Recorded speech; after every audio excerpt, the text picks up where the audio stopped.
दिनै 2026 मायथाइनि 1 आगस्ट दिनै सानसेनि माखासे गोनां खौरांफ्रानो जादों। सेथि रादाबाव दङ नोंथांमोननि एकाउन्टआव हाबबाय नामा अरुणोदयनि धोन? कलाक्षेत्रआव खुंफुंदों अरुणोदयनि धोन बेखेवनाय हाबाफारियाव बाहागो लादों आसामनि गिबि मन्थ्रि बिथां डक्टर हिमन्त बिश्व शर्मा बिथाङा बेखेवनानै होदों अरुणोदयनि धोनखौ। दिनैनिफ्राय जागायगोन डुरान्ड काप। बेलासिनि 4:30 रिंगानिफ्राय जागायदों बड'लेण्ड एफसि आरो नर्थ इस्ट इउनाइटेड एफसिनि गेजेराव मोगा-मोगि। टिभिआव नायनो थाखाय सनी स्पर्ट्स नेटवर्क आरो अनलाइनाव नायनो थाखाय सनी लिभ एपआव नायनो हागोन। दिनै मन्थ्रि बिस्वजित दैमारी बिथाङा थांनाय 3 जुलाइ खालाराव सारन्थाइ गावनायाव अबथिरा जिउ गोमानाय बरलकुसि गामिनि मिनुति ब्रह्मनि दुखुथिया नखराव थांनानै सोरखारि राङारि अनसुंथाइनि चेकखौ गथायदों। चेक होनाय समाव तामुलपुर जिल्लानि जिल्ला बेंगिरि सिमी करण आरो गुबुन गुबुन सोरखारि मावख'गिरिफ्राबो नुजाथिदोंमोन। दिल्लीनि जवाहरलाल नेहरू मुलुगसोलोंसालियाव बे बोसोरनिफ्राय बर' रावजों एम.आइल आयदा महरै सोलोंथाइ लानो हासिगोन। लोगोसे बर' फरायसं मिरु आरो बर' मिउजियाम गायसननायनिबो थांखि लादों होनना खौरां मोन्दों। बिटिसि सोलोंथाइ बिफान आरो जवाहरलाल नेहरू मुलुगसोलोंसालिनि भाइस चेन्सेलरजों मोनसे गोनांथार मावख'आरि अफिसियेल सावरायलायनायनि गेजेरजों बे गोनांथार बिथांखिखौ आजावनाय जादों। नेपालनि मधेश ओनसोलनि गोबां जिल्लायाव हारियारि दाङाबाजिजों 3 सुबुंनि जिउ खहा जानांदों होनना खौरां मोन्दों। दाङाबाजि आरो थैनायनि जाउनाव मधेशनि गोबां जिल्लायाव दुंहाव थासारि सोमजिदों आरो कारफिउ लागायनो गोनां जादों होनना खौरां मोन्दों। हादोराव फालांगियारि ओंखाम संग्रा गेस सिलेन्डारनि बेसेनखौ खमायदों। दिल्लीयाव 19 किल'ग्राम सिलेन्डारनि बेसेनखौ 202 रां खमायदों होनना खौरां मोन्दों। कलकातायाव फालांगियारि सिलेन्डारनि बेसेना 209 रां खमायदों। लोगोसे बे बेसेन खमायनाया दिनैनिफ्राय हादोरनाङैनो गोहोम गोग्लैदों। बड'लेण्ड जार्नालिस्ट एस'सिएशननि दिनै 17थि गायसनथाइ सान। बड'लेण्ड ओनसोलाव 2010 मायथाइयाव बड'लेण्ड ओनसोलनि खौरांगिरिफोरजों गायसनजानाय बड'लेण्ड जार्नालिस्ट एस'सिएशननि दिनै 17थि गायसनथाइ सान। बे सानखौ दिनै बड'लेण्ड जार्नालिस्ट एस'सिएशननि मिरु कमिटिनि बिथोन बायदियै गासैबो जिल्ला कमिटिफोरा फालिनाय बायदिनो क'क्राझार जिल्ला बिजिएनि बानजायनायावबो गसाइगाव प्रेस क्लाबआव मेहेरगोनाङै फालिनाय जादों। राजु बसुमतारी बिथांनि न्याय मोननांगौनि दाबिजों बिजनीआव 2 घन्टा सुबुं धरना होदों। बिजनी जिल्ला स्पर्टस एस'सिएशननि बानजायनायाव लोगोसे गुबुन गुबुन आफादफोरनि मददजों थांनाय 29 जुलाइ अक्ट'खालि मोनाबिलिनि समाव सा बिजनी हास्रा गामिनि थागिबि मुस्रि जिबानन्द बसुमतारी राजु बिथांखौ माखासे दुथांफोरा इनायै बुथारनानै गालांनाय हिंसायारि जाथायनि थाखाय थार बिजिरनाय मोननांगौनि दाबिजों बिजनीआव गोख्रों खुद्रिसारनाय दिन्थिफुंदों। दिनै बे जाथायनि सायाव थार बिजिरनाय मोननांगौनि दाबिजों लोगोसे दायनिगिरि अमृत सोरखार, आसिम साहा, सन्जय मदक बिथांमोनखौ गोख्रों साजा एबा फासिनि साजा होनो दाबि लानानै आरो जिउ गोमानांनाय नखरनो 1 कौटि रां सोरखारा अनसुंथाइ होनांगौनि थाखाय बिजनी जिल्ला स्पर्टस एस'सिएशननि फोथाराव 2 घन्टा धरना हाबाफारि लादों। बिटिसि-एल-ए नि लेङाइ बुंथिगिरि बिजितगोरा नार्जारिया रायमना नेशनेल पार्कआव फरेस्टनि गुलिजों जिउ गोमानाय फुंखा बसुमतारीनि नखराव दावबायदों।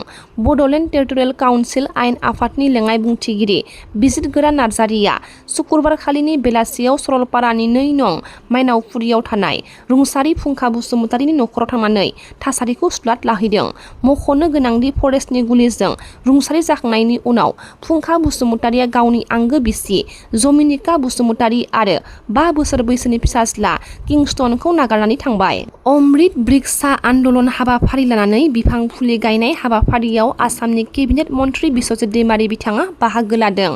तामुलपुर जिल्लानि दुर्गा मन्दिर कमिउनिटिनि नबलाङाव एक पेड़ मां के नाम स्ल'गानजों जिल्लानि दाब दाब जायगाफोरावनो बिफां फुलि गायनो थाखाय बे नेमखान्थि बायदियै बे हाबाफारिखौ आसामनि केबिनेट मन्थ्रि बिस्वजित दैमारी बिथाङा बेखेवनानै होदों। डि.एफ.अ. जेम्स बसुमतारीया थाबैनो रिजाइन लानांगौ। सोर डि.एफ.अ. बेलाय सोर रेन्जार बेलाय बिथांमोनखौ थाबैनो सासपेन्ड खालामनांगौ होनना गर्जन मुसाहारि बिथाङा गोख्रों दाबि खालामदों। जानाय लोगो लोगो बे आन्दलनखारि बड'लेण्ड बिग्रा रायजो राजाखौहाय नोङो एखे खाफालाव होनानै गावथारबा जागोन नामा? बेखौ जों गनायगोन नामा? सोर होदों नोङो बे मोन्थायखौ? फरेस्ट डिपार्टमेन्टआव खुनु सुद एटसाइड गावनायनि खुनु मोन्थाय गैया, आर्टिकेल गैया। दा बेफोर खोथाया खोब दुखु गोनां। हाग्रामाया बहा थैनानै थाखो? सिउलिया बहा थैनानै थाखो? आं मिथिनायावथ' बे जायगानि मानसिफ्रा सेवलेनो गोबां भट होदों होआखै होनबा फ्राय बिपिएफनो बांसिन भट होदों होआखै होनबा दा बाथ्राया पलिटिकेलसो जालायलाङो खिन्थु सैथो खोथाया बेनो बे जोंनि इएमफ्रा जोंनि फरेस्ट रिलेटेड बिबानगिरिफ्रा खुनु फरेस्टनि सोमोन्दै गियान गैया दा आं बेखायनो बुंनो सानदों एबाराव खबरदार खबरदार खबरदार खबरदार बर' फिसाखौ बेबायदि हाग्रा बंग्रायाव मोनब्लानो हाग्रानि जुनारफोर बायदि गावनो मोना बेबायदि मोन्थाय गैया दा नोंथांमोना भुल मावबाय सिखार लानांगौ सोर डिएफअ बेलाय सोर रेन्जार बेलाय बिथांमोनखौ सासपेन्ड खालामनांगौ जेम्स बसुमतारी बिथाङा फरेस्टनि इएम नोंथाङा रिजाइन लानांगौ लाजि गैयै मरेल ग्राउन्डआव आं उदायाखसै आं फरेस्टनि दफाफोरखौ फरायाखै बेबायदि गावथारनो मोनो होननानै आं मिथियामोन गावथारफ्लांबाय नोङो बिदि होननानै गाबै गाबै नोङो खेमा बिनांगौ नों रिजाइन लानांगौ you are not fit for that position you are not fit to be the इएम अफ फरेस्ट डिपार्टमेन्ट लाजि गैयै रिजाइन हो नोङो हाग्रामानो माबार दा रायजो राजाफ्रा बेखौ बिनांगौ जे फरेस्ट डिपार्टमेन्टनि इएम जेम्स बसुमतारी रिजाइन होनांगौ डिएफअखौ सासपेन्ड खालामनांगौ रेन्जार्सखौ सासपेन्ड खालामनांगौ दा बिथांमोननि अर्डारावनोथ' गावो दा गोबां खोथा आं खोब दुखु मोनदों गले गले बे जिनिसा जाबाय थागोन जायानो पावाराव फैयो बेनो गावथारनो लुबैगोन बे मानसिया जुनारफोर बायदि गावथारलाबाय जानाय बुस्थु नामा नङा दा उफाय दङ इउपिपिएलनि पलिटिकेल केम्पेइनाव आङो जेब्ला हौरै खुंग्रिङाव थाङो आं रायजोफोरखौ बुंदों रायजोफोर नोंथांमोना हाग्रायाव दङ होनना बिफां दानफायजोबबा जानाय नङा सासे मानसिया फांबेसे बिफां गायनांगोन बिनि हिसाबखौ होनांगोन गामि दरसेयाव गेरेमसा गिदिर गिदिर बिफांखौ दोननांगोन बिफां गैयाब्ला दैनि जिराफ्रा गोदोलाङो आरो दैनि जिराफ्रा गोदोलाङोबा खाथि खालायाव सायाव दैखर दैसा मोना जायो बेखायनो जोंनो बिफां लाइफांखौ नांगौ दा बै गामिफ्राव हाग्रा बंग्रा थाग्रा गामिफोराव बे गियाननि आंखाल एनजिअफोरखौ बिथांमोना फाथायहरनांगौ फरेस्ट डिपार्टमेन्टनिफ्राय थाइसे थाइनै फैसा खरसा होनानै गारि खरसा होनानै गामि गामि थां हाग्राखौ मानो नांगौ बिनि गियान होनांगौ गामि गामि थां जिब जुनारजों मिलायनानै बोरै रायजो जानांगौ बिनि गियानखौ होनांगौ बेरेखौ बोरै फिनांगौ बिनि गियानखौ होनांगौ हा धनेश दाउखौ बर'नि मा होनोमोनलाय बे गन्थं गोलावा दाउजेंखौ बोरै फिनांगौ दाउजेंखौ गावथारनो हामा बिनि गियानखौहाय होफैनांगौ होआ बिसोरो जेबो मोनथिया आं फरेस्टनि इएम जाबाय फरेस्टनि दायथ'आ आंनो आं गावगोन दा रायजोफोर आं बेखौनो बुंनो सानदों श्री कृष्ण आरो बानासुरनि दावहा थुनफावथायाव फाव खालामनो साखाफारा जादों दिनै मोनाबिलिनि 7 रिंगायाव क'क्राझारनि सान्दामारियाव थानाय लोरगि थियेटार फरायसालियाव दिन्थिफुंगोन बे थुनफावथायखौ खुलुमबाय गिबियावनो आं बे फावथायावहाय बानासुरनि रलखौ खालामदों दा आं बे रलनि थारमाने आंनि ससे डायलग बेखौनो होनसै आरो कृष्ण आंनाव आफा शिब शंकरनिफ्राय बोराव मोननाय 1000 आखाइनि गोहो दं अब्ला नों आंखौ माबोरै फेजेननो हागोन कृष्ण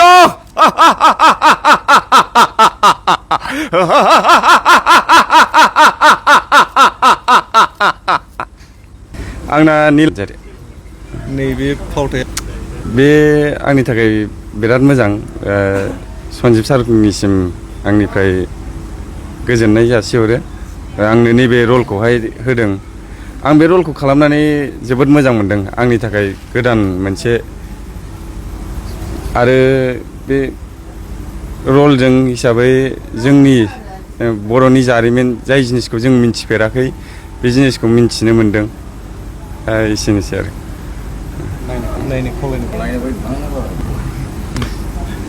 दा बेनो रायजो राजा बिथांमोनखौ गाबोन फैना ज' लैहोर फैनानै जोंनि बे फावथायखौ नायफैनानै जोंखौ थुलुंगा होफैनो बयनिसिमबो खावलायहरनाय जाबाय गिबियावनो आङो बाहाय जोंनि लोरगि थियेटार भिलेजाव नुजाफैनो हानाय जोंनि बर' निउस पर्टेलनिसिम आङो साबायखर बावहरबाय दा जोङो गाबोनहाय जोंहा 1 आगस्ट बेवहाय जोंनि थांनाय नैबे मासनिनो जुलाइ मासनि 5 अक्ट'निफ्राय जागायनानै 5 जुलाइनिफ्राय जागायनानै जोंहा वार्कशप जाबोदोंमोन रिसाइडेन्सियेल दा बेयो फैयै जोंहा दिनैसिमाव फाइनाल मोनसे रिहार्सेल दङ दा बिनि थाखाय जों रेडि जानानै दङ दा गाबोनहाय जोंहा 1 आगस्टनि मोनाबिलि 7 अर्थात 7 रिंगायाव बियो जोङो पाब्लिकफोरनो फाइनाल श' देखायगोन दा बिनि थाखायनो आं खावलायहरनो नागिरदों जे बयबो जाहाथे जोंनि क'क्राझार सहरनि गासै रायजो राजा बिथांमोन आरो लोगोसेनो गासै गुबुन गुबुन जिल्लाफोरनिफ्रायबो जुदि सफैनो हायोब्ला फैनानै जोंनि नैबे मा होनो जोंहा बानासुर आरो श्री कृष्णनि दावहा बे नाटकखौ नायफैनो थाखाय आं खावलायहरगोन आङो एस ए आर्टिस्ट लिरगि थियेटार ग्रुपनि सिनियर आर्टिस्ट हिसाबै आङो बे श्री कृष्ण आरो बानासुर दावहायाव रल मोननानै जोबोद गोजोननाय मोनदों दा बाहाय जोंहा गोबां जुनियर आर्टिस्टफोरबो दं आरो बिनिफ्राय सिनियर आर्टिस्ट सानै साथामसो दङ जों जयैनो बेखौ खालामदों दा बाय जोंहा जोंनिनो लिरगि थियेटार ग्रुपनिनो नेहाथारि बिथां सन्जिब कुमार ब्रह्म बिदा गेदेरनि दैदेननायाव दा आङो आसा खालामो जे जोंनि नैबे थुनफावथायखौ नायफैनानै बयबो रायजो राजा बिथांमोना जे जोंखौ थुलुंगा होगोन आं बेखौ आसा खालामबाय आरो बयबो